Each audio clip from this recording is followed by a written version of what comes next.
Rest is not a luxury, nor is it laziness. It is actually a necessity. Yet we live in a world that is absolutely obsessed with the hustle and the grind, and we've been taught to equate rest with weakness. Today, in this episode of Big Goal Energy, we're going to uncover the truth. Rest is actually a power move, and it is the secret to sustainable success, strength, and growth. When we are at a point in our lives when we choose to overwork and underlive, we get trapped in this really dangerous cycle. One where our value becomes tied to our productivity and our busyness. So, if we want to feel more valued, what do we have to do? We have to work more and we have to live less. While the hustle might make us feel accomplished in the short term, in the long term, in the big picture, it really robs us of our fulfillment, our joy, and ultimately our ability to perform at our best peak performance levels. We end up sacrificing the things that matter the most to us, things like our health, relationships, sense of self, all in the name, in the pursuit of doing more. In today's episode, we're going to break down what the hustle culture is, where it originated from, why it's killing all of us. I'm going to share a story with you of a woman I used to work out next to at Orange Theory Fitness. This woman would run hard. She would set her treadmill the highest incline, the fastest speed. She would skip every rest, and she refused to stretch or cool down at the end of her workouts. Now, on the surface, it looked like she was giving it her all, that she was accomplishing so much. But what she didn't realize was that by avoiding her rest, she was actually holding herself back from her fitness goals. So today we're going to uncover how rest is not a sign of weakness. It is an investment in our long-term growth, whether that's in our growth in our physical bodies, our work, our life, whatever. Rest is a non-negotiable priority. Welcome to Big Goal Energy. I am so glad you're here. I can tell you've got big goal energy. Are you ready to turn your wildest dreams into your everyday reality? You are in the right place. Welcome to Big Goal Energy, the podcast that helps you turn your audacious and delusional dreams into your everyday life. We know that you don't settle for the ordinary, that you have dreams which others may deem unrealistic. But here, we help you defy reality and bring those dreams to life. Each episode of Big Goal Energy empowers you with knowledge, inspiration, and mentorship to conquer your most unrealistic goals. From transparent roundtable conversations to short-form episodes, you'll hear the experiences of women who have defied reality, as well as learn practical tips and strategies to fuel your journey. Join us by subscribing to Big Goal Energy, and together we'll turn your audacious dreams into remarkable achievements. Hello, Bree Seeley here. Today's episode feels very near and dear to my heart because while I have been a hustler for many, many, many years, I have also been a dedicated napper since a very young age. It's actually funny. There is a book, I believe, that's called Sleep Your Way to the Top. And the idea is, how do you nap your way into success? Now, we're not going to go that far off the rails, but we are going to spend this episode just kind of really uncovering the roots of the hustle culture and talking about the importance of rest and recovery. My hope for you at the end of this is that you're able to have a little more compassion for yourself, that you're able to understand why building rest into your days and into your weeks is actually going to help you be more successful. Let's dive into kind of the origins of hustle culture and how it has conditioned us to prioritize our productivity over our well-being. Now, these are just my own personal theories, but I believe that the hustle culture really originates from the Industrial Revolution. Back in the Industrial Revolution, you had to work very, very hard. The majority of work out there was skilled labor. In order for you to get paid, you had to be putting forth your energy and effort. You had to be executing your skilled labor in order to make money. So if you wanted to make more money, if you wanted to bring in more value, what did you have to do? You had to work more. You had to work harder. You had to sacrifice your well-being to prioritize getting shit done. Now, we are currently no longer in the Industrial Revolution. I think people have been calling this like the I don't know, information era or something like that, where it's more of our minds that bring us value. It's more of our ideas. You've heard of leadership, people. I mean, the majority of my clients are service providers, things like that. It's like your worth and your value is no longer dictated by how hard you work, but rather how smart can you be? How effective can you be with your time and energy to be creating this value in the world that ultimately pays you, right? It's like we've transitioned into a new era, but we've been indoctrinated into these ideas of productivity, of working hard, of the hustle, of the grind. So we're still practicing and embodying and living that hustle, grind, productivity, but we're not living in that era anymore. We're living in a new era. Super easy illustration of this.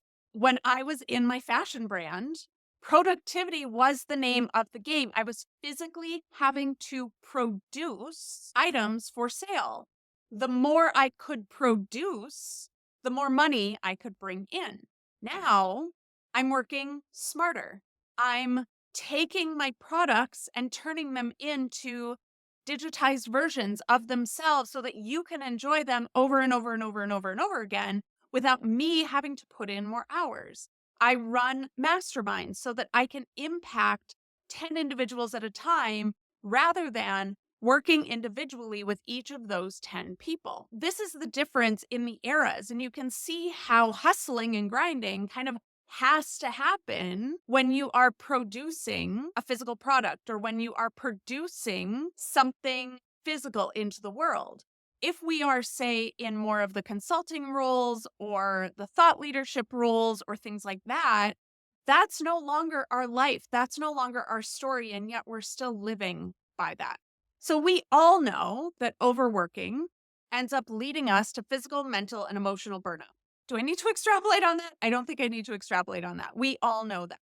If we are overworking and underliving, it's like we're asking our vehicle to perform past its ability to hold fuel. I don't know about you. I'm not interested.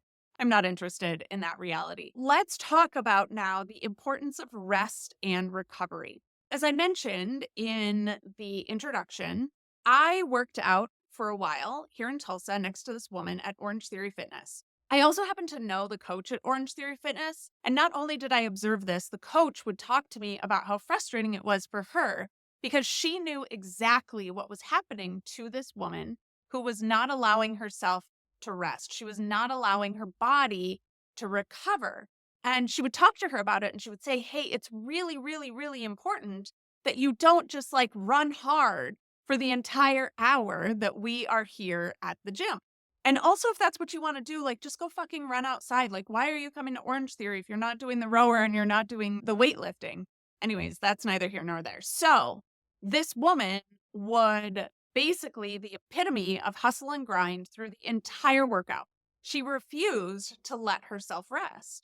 I looked up, I Googled this morning. I have it here in front of me. I'm going to read it to you. What happens if you don't take rest when you're exercising? We all know that if we're, say, running hard, we need to rest. We need to like take a walking break, or we at least need to diminish our incline and run a little slower. And that's the whole thing about Orange Theory is it's like, I forget exactly what they're called, but they're like blocks of you go really hard and then you slow down a little bit and you go really hard and you slow down a little bit.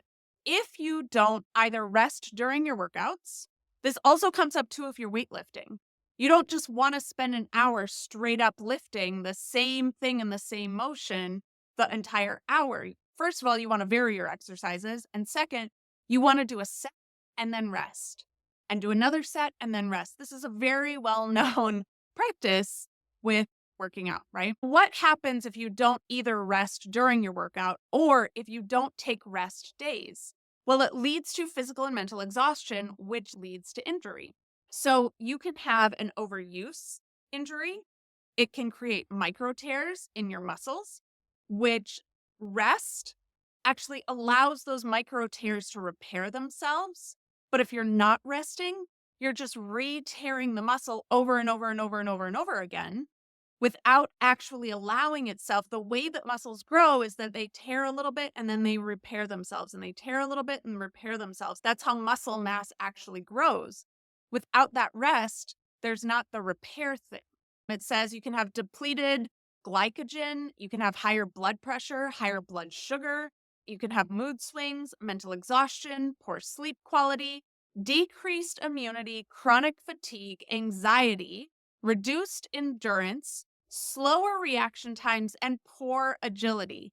And then there's another article on women's health that said, I stopped taking rest days and they proved how important they were. And one of the things that she says in this is avoiding rest days will actually cancel out the workouts you do.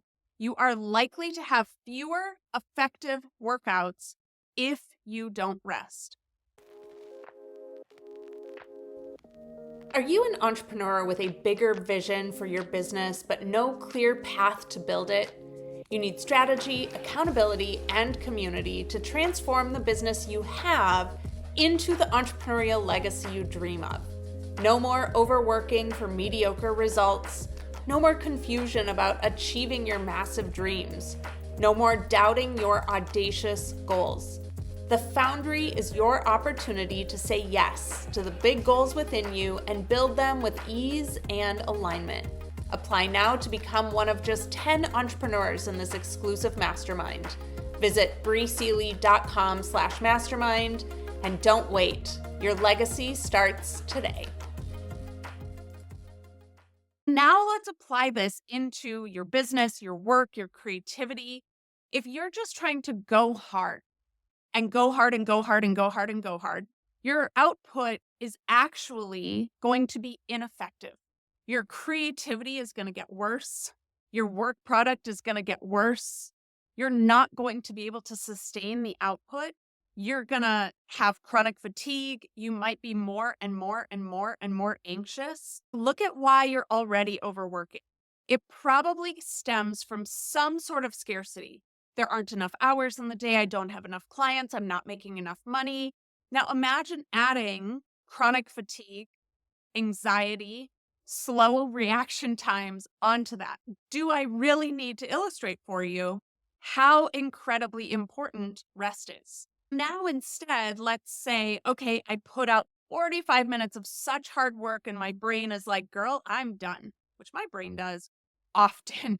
Now, if I were to keep going, imagine the work quality that stems from that, right? Versus what would happen if I stepped outside the door of the Bree shed, walked over to our little fire pit with my water, sit in the sun, take some deep, full body, nourishing breaths, let the sun warm my skin, hydrate myself, really just ground my energy, relax my body, let my brain decompress a little bit, and then go back to work. What's the output going to look like from that place? It's a completely different ballgame. If I were to keep pushing and just trying to like wring every last thought out of my head, every last action, activity, whatever out of my head, the output is going to be shit. I want to invite you and really challenge you to look at this narrative that rest is laziness, that rest is a sign of weakness, and start reimagining for yourself the exponential impact that rest can actually have on not only your business, but also yourself. Like, imagine getting to the end of the day. I know I've done this for so long where I'll work like 12-hour days, burning the candle from all of the ends. And then I get inside, I barely eat dinner, I sit on the couch and I pass out. How is that benefiting me? How is that benefiting anyone? Is that truly laziness, or is that an ineffective way to operate? Instead, like I mentioned, one of my favorite tools is integrating rest into my everyday cadence. And my favorite way to do this is the Pomodoro method. Now, if you have never heard of this or if you've never heard me talk about it before, get ready. The first thing I want you to do, you have two options. You can either download a Pomodoro app on your cell phone, or my favorite, I'm actually going to grab mine from my desk here, super simple egg timer. They have these at any and all grocery stores. You can find it at Target. Very, very, very easy to come by. In fact, I think we have three in my household. One is shaped as a chicken because my mom got it for me. With the Pomodoro technique, there are several things I love about it. The first thing that I love about it is you set your intention for that work block. So you're breaking your entire day into blocks. You set your intention for that work block and you say, here's what I'm going to focus on during this work block. When I do that, I find that during that work block, if my mind wants to squirrel somewhere else, I immediately catch myself and I'm like, nope, that's not for right now. We're focused on this during this work block. If it's not this, we're not focused on it, period. So it helps me, first of all, eliminate a lot of distractions because if it's not what I'm focused on, I'm not doing it. That's the first thing I love about it. Second thing is then you set your timer. There's varying methodologies about this that a 25-minute time block is the most effective or a 45-minute time block is the most effective. I tend towards 45-minute time blocks because then it breaks my day into hour-long chunks. I set my alarm for 45 minutes and I give myself that time to focus on whatever I just set my intention for. I'm focused on this thing. I give myself 45 minutes to work on it. And then when the timer goes off, I take a break. And generally, it's about like a 5 to 7 minute break. I run inside the house, use the restroom, refill my water, get a cup of tea, check my text messages, whatever, right? I just take a break. I go put my feet in the grass. I get some sun, some vitamin D, whatever. Then I come back and I sit down and I give myself another few minutes to set my intention for the next work block. It might be that I'm doing a similar thing right now. I'm in the process of updating my website. But I want to encourage you, if you're going to do this, your intention shouldn't be update my website. Mine, I get micro with my intentions. Write the copy for my homepage. That's my focus for this work block. So if that's my focus for my first work block and I get that done in 45 minutes, then my focus for the second work block, even if it's the same project, is update my WordPress with my new copy for my website or whatever. Set the alarm for 45 minutes, go take a break, 5 to 7 minutes, come back, renewed, set another intention. Awesome. Got those two focuses out of the way. Now let's rewrite the copy for my services page. 45 minutes, blah, blah, blah, blah, blah. So what this does is it creates blocks during your day where you are giving your mind and giving your body the ability to go into recovery. I don't know if you know, there's varying degrees of information online, but a brain can only focus, some things say for 60 to 90 minutes at a time. Other things say between 4 and 5 hours total for a total day. So if your brain can only focus for 60 to 90 minutes at a time, why are you building 4 hour work blocks into your day?